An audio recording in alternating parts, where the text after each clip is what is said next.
Hello guys, এতটা আমার চোখে ঘুম, কিন্তু এই বরের কারণে যেতেই হবে লোকের বাড়িতে।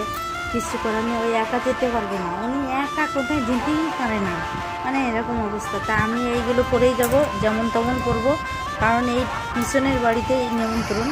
আর দেখো এই শাড়িটা পরবো, বেশি ভালো বের করিনি, তোর এইটুকু যাব আবার ভালো। আমার একদম শরীরটা ভালো নেই, আর রাত্রে আমি ঘুমাইনি, যার জন্য আরোটা আমার শরীর দুর্বল, এতটা দুর্বল কি বলবো, রাত্রি সারা রাতেই ঘুমাইনি। আর দেখো এই শাড়িটা কেমন অবশ্যই জানাবে, এটা পরে যাব। আর ভালো শাড়ি আমি বের করিনি, বললাম যে এইটাই পরবো, তা ভালো কিছু বের করিনি। আর সত্যি বলতে আমার বর বলছে কি ভালো পরতে পারলে না, আমি বলি ভালো পরবো না, এটাই পরবো।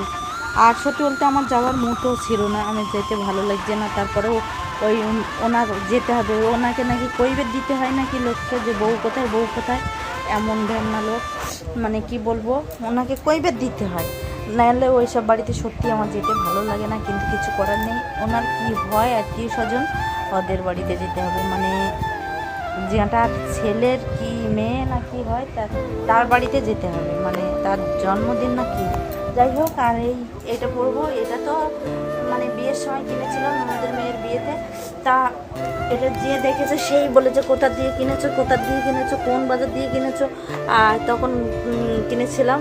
আর দেখো আজকে পরবো আবার। আর মানে কি বাজারে গেছিলাম, মানে ওটা কি হচ্ছে যে নাগের বাজার না, ওটা কোথায় গিয়েছিলাম তোমাদের ওখানে, সিটি সেন্টারে গেছিলাম। ওখানে যাওয়ার সময় কিন্তু এই তলা দিয়ে উঠে গেছিলো, তারপর আবার একে সেলাই করতে হয়েছে, মানে এতটা মানে জিনিসপত্রের, মানে প্রত্যেকটা জুতো কিনলে এরকম হয়, তলা দিয়ে ছাড়িয়ে যায়, ওকে আবার সেলাই করে একটু অন্যরকম হয়ে গেছে, নাহলে জুতোটা সত্যি হেভি কিনেছি। আর যাই হোক, এই জুতোটা কেমন হয়েছে অবশ্যই জানাবে, আর বেশি বড় করছি না, বাই টাটা, ওখানে যেতে হবে আবার।